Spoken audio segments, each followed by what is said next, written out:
Meus irmãos e minhas irmãs, estamos começando a lição de número 7, datada do dia 12 de fevereiro de 2023, cujo título é Estevão, um Marte avivado. E o texto áureo está em Atos 7, os 55 e os 56. Mas ele, estando cheio do Espírito Santo, disse: Eis que vejo os céus abertos e o Filho do Homem que está em pé à mão direita de Deus. A verdade prática é, por intermédio da graça de Deus, o cristão pode ser fiel a Cristo até a morte e contemplar a sua glória. Na nossa introdução, ela começa dizendo da vida de Estevão. Foi um dos homens escolhidos para a diaconia daquela época. E um dos requisitos para esta diaconia era ser cheio de fé, cheios do Espírito de Deus, Espírito Santo, e de coragem.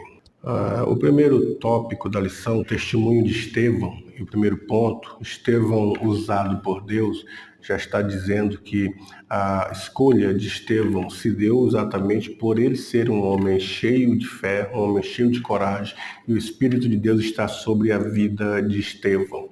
E além dele fazer as suas atribuições da diaconia, de serviço e de cuidado, era um homem que era extremamente inteligente, conhecia as sagradas escrituras, não se deixava levar por fábulas profanas, por filosofias vãs, mas tinha certeza da fé que ele havia aceitado e defendia, e sabia fazer a defesa da sua fé embasada na palavra do Senhor nosso Deus. Por conta disto, nós observamos que na escolha dos diáconos, em Atos 6, o nome dele consta ali, entre eles, os que foram escolhidos para o serviço da diaconia, para cuidar da igreja, da parte social da igreja e até das questões financeiras da igreja, estavam nas mãos dos diáconos. Estevão era homem cheio de fé e de coragem. Filipe, Nicanor, Prócoro, Timão, Pármenas e Nicolau, dentre outros, que foram escolhidos para esta árdua tarefa. Por isso que o texto diz que deveria ser homem de fé, homem fiel, que administre bem. Estevão possuía estas qualidades. Além disso, ele tinha um grande conhecimento das escrituras, das leis, da Torá, e sabia interpretar o seu tempo, ao seu modo naquela questão, atualizando as interpretações das leis. E com isso o texto diz assim que levantaram-se alguns das sinagogas chamados sirineus, os libertinos dos sirineus, dos alexandrinos, dos que eram da Cilícia, da Ásia, e disputavam com Estevão sobre as questões de interpretações dos mandamentos, mas não ganhavam porque Estevão era extremamente alguém preparado. E nos dias de hoje, como a lição pontua, precisamos de homens assim, cheios do Espírito de Deus, cheios de fé, cheios de sabedoria. O segundo ponto do primeiro tópico, uma covarde oposição se levantou sobre a vida de Estevão. Qual foi a covardia que levantaram contra Estevão? Eles não poderiam continuar discutindo os debates com Estevão, porque estavam perdendo. Estevão sempre embasado, sabendo explicar o que entendia, o que lia, e mostrando com prioridade, com clareza para aqueles homens sobre o fundamento da fé que ele tinha e as explicações da lei, a realidade da lei. Aqueles homens não puderam, então, ir contra os argumentos de Estevão, até porque o texto das Sagradas Escrituras diz assim: nada podemos contra a verdade, se não for pela verdade. Então a verdade, ela é absoluta. O texto diz: conhecereis a verdade vos libertará. Então nós observamos exatamente isso. Estevão estava com a verdade, empreendendo a verdade, conhecendo a verdade. E devido a isso, as pessoas não poderiam confrontar Estevão na verdade que ele tinha, que é a verdade da palavra de Deus. Não podendo confrontar Estevão, então aqueles homens começaram a usar de outros meios, acharam alguém para levantar uma calúnia contra a vida de Estevão, para levantar uma blasfêmia, para dizer que ele pecou, que ele errou, que ele estava cometendo um crime e por isso deveria ser julgado. E isso a gente vê não somente naqueles dias, nós vemos isso também na presença de Jesus, Lucas dizendo que Jesus era um homem perfeito, um homem sem defeito, homem que ninguém poderia trazer um julgamento, uma acusação sobre a vida de Jesus. Ele mesmo disse: alguém de vós me convence de pecado. Então, os homens de Deus, principalmente os homens do Novo Testamento, os homens que foram escolhidos para este momento aqui do Antigo e do Novo Testamento, eram homens ilibados na fidelidade, na sabedoria, na devoção e na honestidade. Nós vemos Paulo dizendo aos Tessalonicenses assim: vós e Deus, Tessalonicenses, sois testemunhas de quão santa, justa e pia eu tenho me comportado para convosco os que creste. Quer dizer, ele teria sempre levado uma vida pia, uma vida santa, uma vida justa, e ninguém tinha condições de acusar a vida de Paulo. Assim também era com a vida de Estevão. Eles não conseguiram achar nada que pudesse incriminá-lo, condená-lo, confrontá-lo. Estevão era um homem que vivia na sabedoria, se desviando de todo mal, por isso Deus o abençoou soberanamente. Como disse o apóstolo Paulo, ele disse: convém que o bispo seja casado, marido de uma só mulher. Aí dentre isso, uma palavra: irrepreensível. Alguém que não receba uma repreensão por algo que fez ou deixou de fazer. Então Estevão era este homem. Então, enquanto as pessoas estavam acusando Estevão naquele momento diante do Sinédrio, todos que estavam assentados no conselho, quando olharam para eles, as pessoas dos Sinédrios fixaram os olhos nele e viram o seu rosto como o rosto de um anjo, porque já não era mais o brilho dele, mas o brilho do Senhor Jesus que estava sobre Estevão. E o terceiro ponto do primeiro tópico diz: a fúria dos sacerdotes. Então, após Estevão começar a fazer um resumo da história do povo de Israel, desde a época da lei, desde a época que receberam os mandamentos, ele navega pelo período histórico, dizendo qual foi a história de Israel mediante a fidelidade e a obediência para com Deus. Qual foi a história? E ele vai trazendo as informações, os momentos que o povo de Israel se desviaram dos caminhos do Senhor, os momentos que o povo de Israel se arrependiam e voltavam-se à lei do Senhor, eram abençoados, restaurados, mas os momentos, os altos e os baixos, ele faz uma comparação. E até chegar o momento de Cristo, ele disse que os pais daqueles acusadores que o acusavam haviam condenado Jesus injustamente, sendo que Jesus foi um homem justo, um homem fiel, um homem verdadeiro, sempre primando por andar segundo as leis determinadas, sejam as leis de Deus, as leis civis, leis morais, leis cerimoniais, quanto obedeciam aos governos da época, pagando inclusive os impostos. Mas mesmo assim, as pessoas conseguiram pagar alguém para acusá-los, para acusar Jesus de que estava cometendo crime contra o Estado.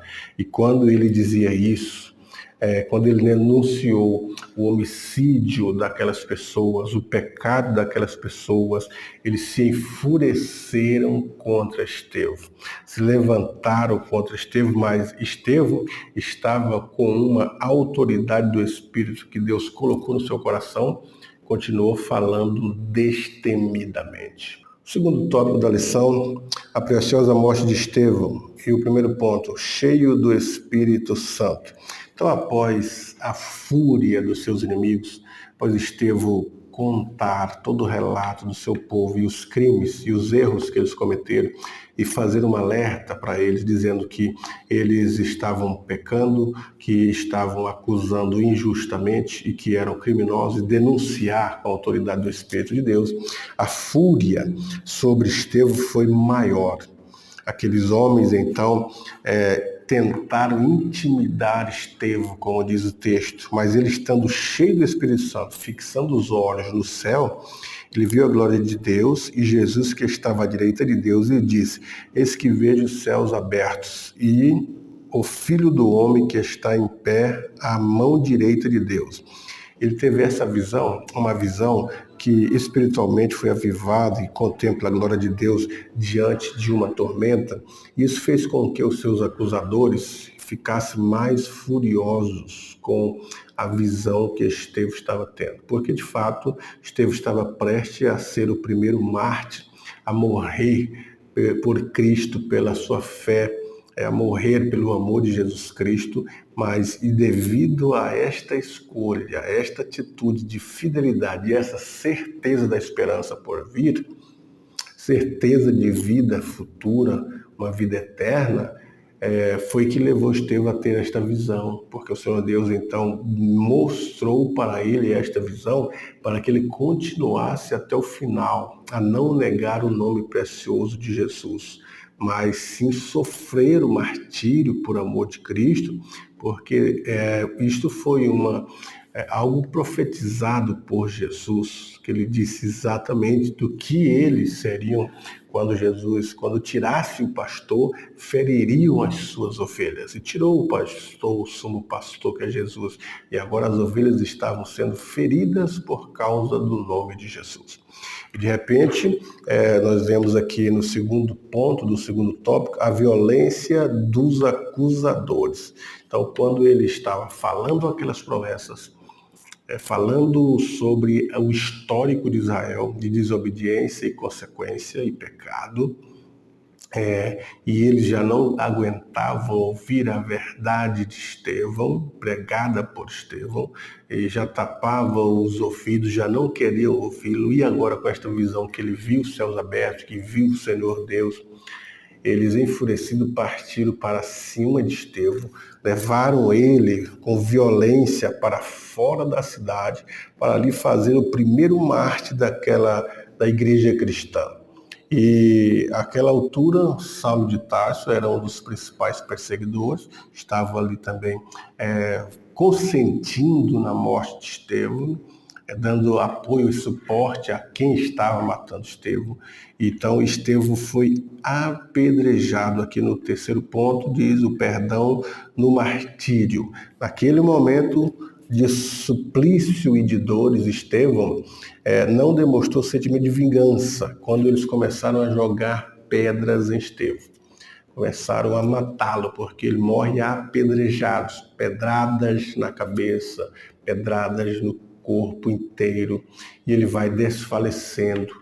Mas ele faz uma oração. O texto diz que quando começaram a apedrejar Estevão, ele disse: Senhor Jesus, recebe o meu espírito. Ele sabia que ia morrer, já tinha visto o Senhor Deus lá nas alturas e sabia para onde iria, e ele orou e disse: recebe o meu espírito. Mas não ficou só por aí. Pondo-se de joelho, clamou com grande voz e intercedeu por aqueles homens que o matavam. Fez uma súplica dizendo assim: não lhes impute este pecado. Tendo isto, ele morre apedrejado, e assim foi um exemplo glorioso para a nossa vida. Estevão, que exclamou: recebe o meu espírito, não imputes esse pecado, cumprindo a palavra que diz: preciosa é ao Senhor a vida do justo, né? Preciosa é a vida do justo ao Senhor. Então, um crente espiritualmente avivado, ele não busca vingança, ele não cultiva a vingança, não desenvolve o ódio no seu coração, mas está sempre pronto para perdoar seus algozes, seus malfeitores, seus acusadores. Foi assim com o Senhor Jesus Cristo. Quando no momento da cruz, que ele estava sendo crucificado, ele pediu para o Senhor Deus: Pai, perdoa-os, porque não sabem o que fazem. Eles estavam matando o Filho de Deus, inocente, que veio para isso mesmo, veio morrer, mas estavam blasfemando dele, zombando dele, e caçoando, rindo, e ele diz: Pai, perdoa, porque não sabem o que fazem. Pediu perdão para os seus inimigos, para aqueles que o causavam mal. A vida nossa, a vida do cristão, ela não deve ser cultivada na vingança, cultivada no ódio, desenvolver amargura na nossa vida, mas sempre uma vida de perdão, uma vida de bonança, uma vida de amor. Terceiro tópico da lição, o avivamento no sofrimento. E o primeiro ponto, sofrimento e morte dos apóstolos. A Bíblia não registra, até porque o cânon foi fechado antes da morte dos discípulos. Foi fechado ali com Jesus sendo assunto ao céu. O livro histórico ali de Atos conta um pouquinho do prosseguimento da obra pelos discípulos, mas não contam posteriormente isso, porque já havia fechado o cânon, já havia fechado o Novo Testamento. E então não há o registro de como cada um dos discípulos morreram. Mas os registros históricos, a teologia histórica, ela conta em relatos e registros que como foi que cada um morreu, com exceção de João, que morreu sem ser martirizado, apesar de ter sofrido, mas os sofrimentos não lhe causaram a morte, porque Jesus já havia dito que ele não morreria desta situação. Os demais morreram. Tiago foi lançado do pináculo do templo ao chão, e quando caiu, todo quebrado, ainda com vida, terminaram de matá-lo a pauladas. Marcos foi alçado, amarrado aos pés, às patas de cavalos selvagens e puxados por toda Alexandria, ficando assim em pedaços espalhados pela cidade. Pedro foi crucificado de cabeça para baixo. Ele disse que não era digno de morrer igual o seu Senhor, então pediu que fosse crucificado de cabeça para baixo. Então a história vai contar como cada um dos discípulos teve a sua morte, com exceção de João, que teve a morte natural. E o segundo ponto do terceiro tópico, o avivamento e sofrimento. O cristão pode ser avivado mediante sofrimento. Mesmo sofrendo, ele pode buscar a presença de Deus. Mesmo na angústia diária, ele pode ser alguém que ore, se console com o Espírito Santo, com a esperança que há no nosso Deus. Porque sabemos que a nossa cidade está no céu, da qual onde aguardamos a bem-aventurada esperança. O apóstolo Paulo, ele falando do sofrimento, ele dizia: quem nos separará do amor de Cristo? A tribulação ou a angústia? A altura, a espada, a fome, a nudez? Nada nos separará do amor de Cristo, que morreu por nós. E temos essa força, esse avivamento, estar avivado, buscar essa esperança, essa força em Deus para vencer todas as intempéries da vida.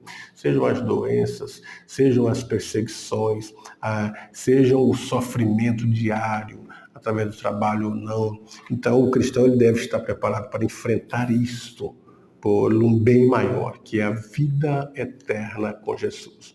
E concluindo, diante dos inimigos do Evangelho de Cristo e da morte, o testemunho de Estevão nos mostra que Deus concede graça, força e equilíbrio emocional para o crente espiritualmente avivado. Que o Senhor nos ajude a glorificá-lo no meio das lutas da vida. A exemplo do primeiro mártir da igreja antiga, não negamos a Cristo. Ele é quem vai nos conceder a força para vivermos em tempos difíceis. Como diz as Escrituras, nos últimos dias surgirão tempos difíceis, tempos trabalhosos, mas com o avivamento espiritual, com a Bíblia, com a oração, com o jejum, com a presença de Deus, nós vamos vencer todas as intempéries da vida e sair do outro lado com a vitória. Mesmo que as pessoas morram, mas são consideradas vitoriosas. A galeria do herói da fé, há aqueles que passaram pelo fogo e não foram queimados, passaram pelas águas e as águas não submergiram-nos, foram lançados para os leões, mas os leões não o devoraram, passaram pela espada, mas elas não o feriram. Então há aqueles que saíram do outro lado ileso, mas também na galeria dos heróis da fé, aqueles que morreram pela sua fé, morreram no fogo, morreram nas águas, morreram pelos leões, pela espada, inclusive a espada dos Césares, dos imperadores, e morreram. Mas eles são considerados vitoriosos por não negar a fé. Então a vitória não é só de alguém que vence uma batalha, mas alguém que é derrotado na batalha pela sua fé, pelo nome de Cristo, pela sua salvação. Portanto, professor e professora, que neste dia você tenha uma boa aula, consiga desenvolver nos seus alunos a esperança que há em Cristo Jesus. Deus abençoe.